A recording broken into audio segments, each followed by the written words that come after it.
แต่ถอนออกจากการสนับสนุนทำทำเป็นบ้าไปแล้วมือนี้นะบ้าแล้วนี่พี่น้องแต่ก่อนข้าพเจ้าสนับสนุนสำหรับการเมืองในยุโรปได้บ่เป็นการเมืองในเอเชียได้คันทำไปเหตุการเมืองเอเชียข้าพเจ้าสนับสนุนใหม่แต่ว่าการเมืองยุโรปนี้ทำผิดพลาดไปแล้วเดินมากพลาดไปแล้ว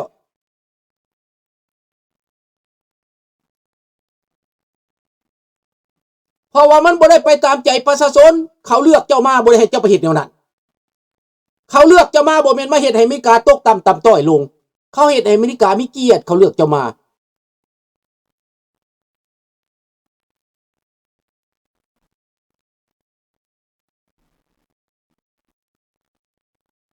นี่แหละพี่น้อง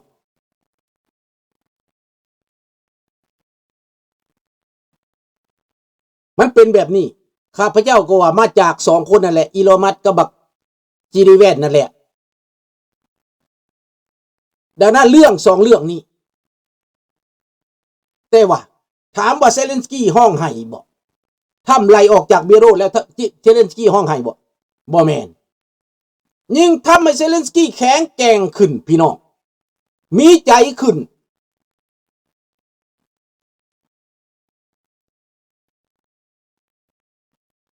อเมริกาเป็นประเทศใหญ่มหาศาลมีการแทรกแซงจากบนอื่นสิไปเปลี่ยนประธานาธิบดีเขาคนเขาบ่ได้เว้าหยังเจ้าสิไปเปลี่ยนเขาได้จังไดเจ้าเป็นไผเจ้าเป็นหมาวะเจ้าเป็นประเทศมหาอำนาจน่ะนี่แหละมันเป็นผลประโยชน์มาก่อนมันบ่แม่นอเมริกาเฟิร์สอันนี้แม่นอเมริกาเอโลนอันนี้นะ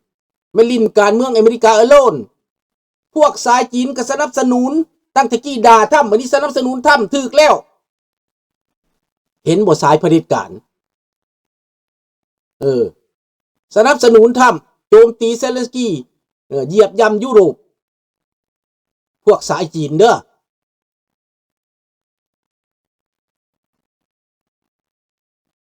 แคนาดาบ่ได้อยู่น้ำไผ่แคนาดาอยู่น้ำความถูกต้องรัฐบาลแคนาดาข้าพเจ้าบ่ได้ว่าพอคำรัฐบาลได้กระตำเขามาถูกต้องเขามาถูกต้องตั้งแต่กี้มันด่าถ้ำแต่กี้นะด่าอเมริกา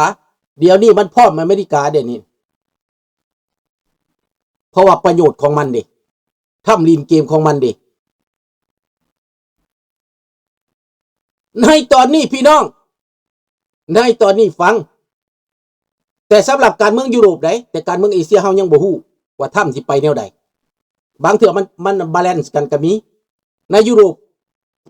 พักดันเหตุตั้งที่ทิมมายุโรปให้ยุโรปขึ้นมารับผิดชอบมันก็ตามความต้องการของถ้ำแต่ก่อนแล้วแต่เฮาบ่มักแบบนั้นเฮาเสียเปรียบเฮาเสียหน้าคนอเมริการู้สึกผิดหวัง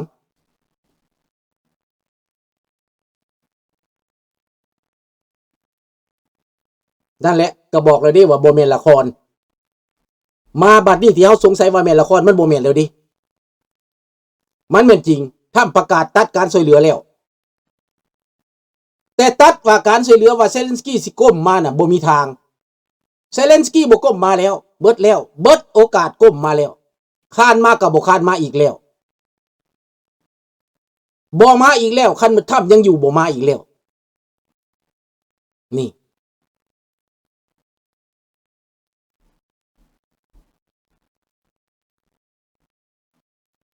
ดังนั้นในเมื่อว่ายุโรปเอาอินิเชียทีฟในการป้องกันตัวเอง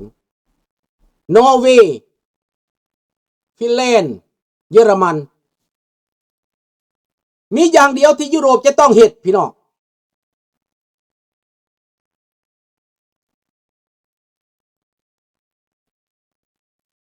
มีอย่างเดียว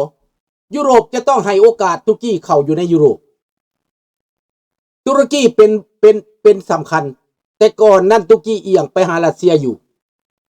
แต่ในเมื่อเป็นแบบนี้แล้วในเมื่อรัสเซียบ่ถอย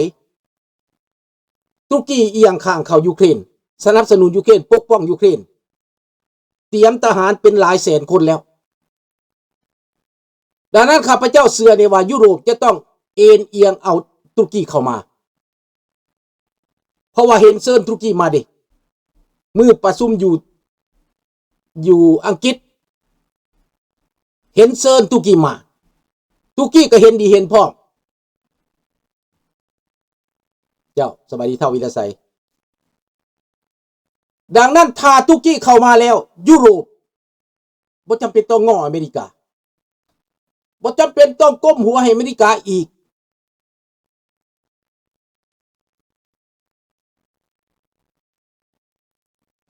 ผิดแน่นอนผิดใจคนอเมริกาแน่นอนถ้าเรามาธรรมดาเราได้อำนาจแล้วเราเฮ็ดแบบนิ่มนวลหั่นน่ะเราจะได้ใจอเมริกาเบิดข้าพเจ้าก็จะเทใจให้เบิดแต่เรามาเราเฮ็ดแบบผิดเลยนะเราไปแบบผิดธรรมเนียมของการประชาของเป็นการเป็นประชาธิปไตยแล้วมันผิดธรรมเนียมแล้ว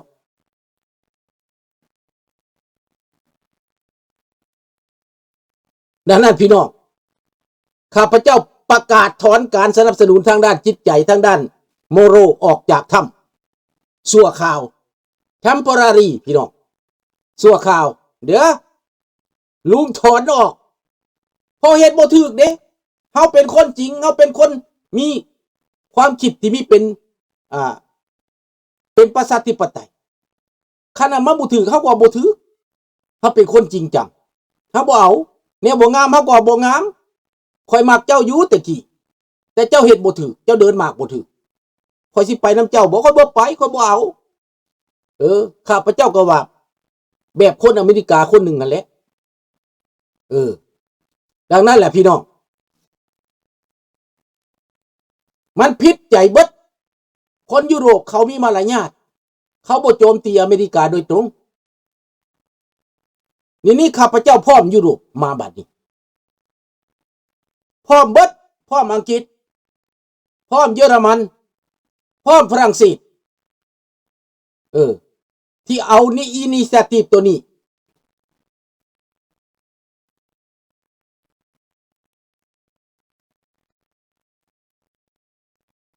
ข้าพเจ้าว่าอีรอนมัสก์นั่นแหละเป็นตัวโยงบัดแล้วมันสามารถเต้นออกได้มันเห็นบ่ได้ได้เมื่อมันเข้าไปแล้วมันวุ่นวายแล้ว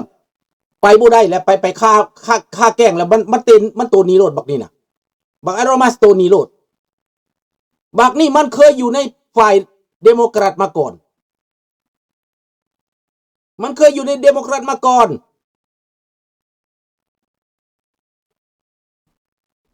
มันเข้ามาป่วนรีพับลิกันเจ้าสิไปว่าเซเลนสกี้บ่นุ่งเครื่องแบบบักไอรอนมัสใส่หมวกกัสเก็ตใส่ทรงยีนคอบอยอุ้มลูกเข้าไปห้องการเบโรเอวานพุ่นมันให้เกียรติอยู่บนใดเป็นยังบ่ใส่สูทสั่นบักไอรอนมัสเป็นยังบ่ใส่สูทคือบ่เห็นเว้าสั่นแม่เจ้าเบิ่งแม่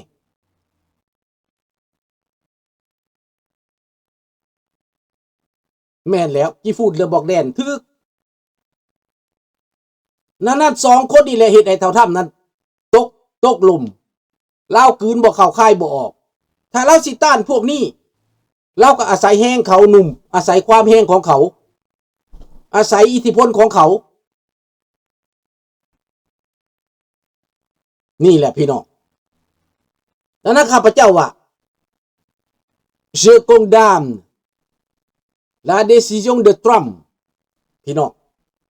คงดำนี่ผู้ใดบ่แม่นว่าบ่เห็นดีนำละล่าเด้ประนามได้ประนามพฤติกรรมของทรัมป์ครั้งนี้1พฤติกรรมไล่เซเลนสกี้ออกจากทำเนียบขาว2มาตัดการช่วยเหลือจากทั้งที่ช่วยเหลือมาใกล้สิได้กินหมากกินผลแล้วใกล้สิสุกงอมแล้วรัสเซียใกล้สิตายแล้วพัดไปยืนดาบให้มันถือว่าอีตาถ้ำนี่เป็นนางโมลาพี่น้องเป็นอีโมลาตายไปคือจะได้เป็นสนีจองไม้พี่น้องสิห้องโหยหวนอยู่นั่นแหละอีตาถ้ำสิห้องโหยหวนปานอีโมลาพี่น้องถ้ำปอนดาบให้โจรหักกันมานานปีท้ายสุดก็ปอนดาบให้โจรอุ้ยเสียดายดีเสียดายถ้ำเจ้าคิดผิดข่อยสงสารเจ้าเด้พอตู้ถ้ำข่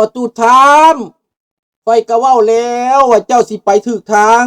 แต่เจ้าไปฟังความเด็กน้อยอมโปมือเด็กน้อยบ่เคยผ่านสงครามเด็กน้อยหน้าดื้อหน้าด้าน ความผิดพลาดนี่มันตกต่ำเด้ตกต่ำเด้ความโมโหพาตัวตกต่ำแล้วนี่นะ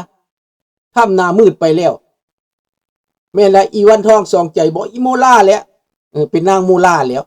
ป้อนดาบให้โจรพี่น้องแต่ถ้าทำยังเดินต่อไปนี่ข้าพเจ้าจะถอนตัวบ่เอาเลยบ่เอาเลยตัดขาดเลยพี่น้อง จากใจได้พี่น้อง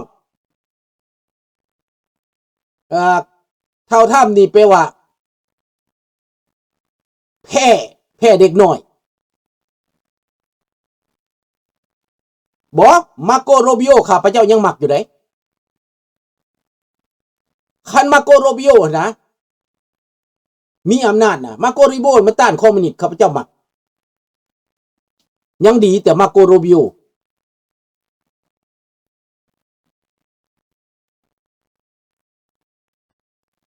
นั่นแหละมาโกโรบิโอเฮาหมักอันนี้นะเราเลือกคนผิดเลือกเทาเวนนี่นะกับเลือกบักวอลส์เนี่ยผิดเราผิดสองคนนี่นะและก็เอาบักเอรอนมัสมาแทรกแซงการเมืองนี่นะผิดตัวนี้แหละเท่าทำผิดในการจัดตั้งรัฐบาลนี่นะเท่าทำผิดเลือกคนผิดเลือกได้ถูกแต่ตั้งคนผิดนะเขาแทรกแซงเขาไปฮอดครอบครัวเราพุ่นนะตีท้ายครัวพุ่นนะบักเอรอนมัสเข้าไปครอบครัวเว้นก็เข้าไปครอบครัวเข้าไปหาครอบครัวนี่หาลูกชายพุ่นลูกชายพาลมแหละนี่แหละถ้าเบิ่งเด้อมันฟังความลูกชายหั่นแหละเรื่องของมันน่ะแบบอีตาไบเดนคือกันฟังความลูกชายน่ะ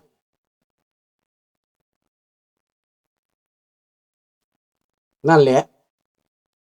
ต้องอยู่ในหลักการสากลต้องอยู่ในหลักมนุษยธรรมของโลก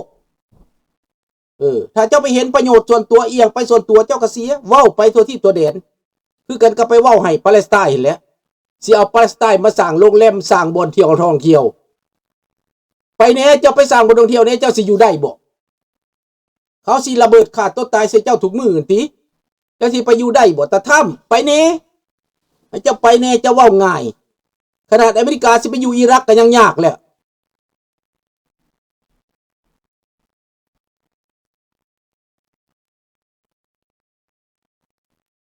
อันนี้แหละพี่น้อง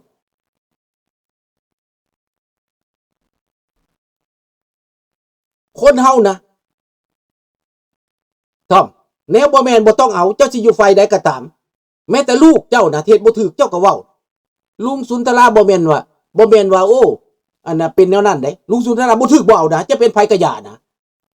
ค่อยสิเลือกเจ้ามาน่ะจะเอาบ่ถูกนะค่อยเห็นว่ามันบ่ถูกแหละค่อยเป็นมนุษย์มีสติสัมปชัญญะข่อยบ่ได้เข้าข้างนั้นข้างนี้เด้ข่อยเอาข้างถูกเด้ข่อยเด้เดโมแครตเฮ็ดถูกข่อยก็ย่องเรพับลิกันเฮ็ดถูกข่อยก็ย่องเท่านั้นเฮ็ดบ่ถูกข่อยก็บ่เอาผ่านมาข่อยเบิ่งแล้วเดโมแครตก็บ่ได้เรื่องแนวใดว่าซั่นแทนที่จะชนะสงครามตั้งแต่ดุน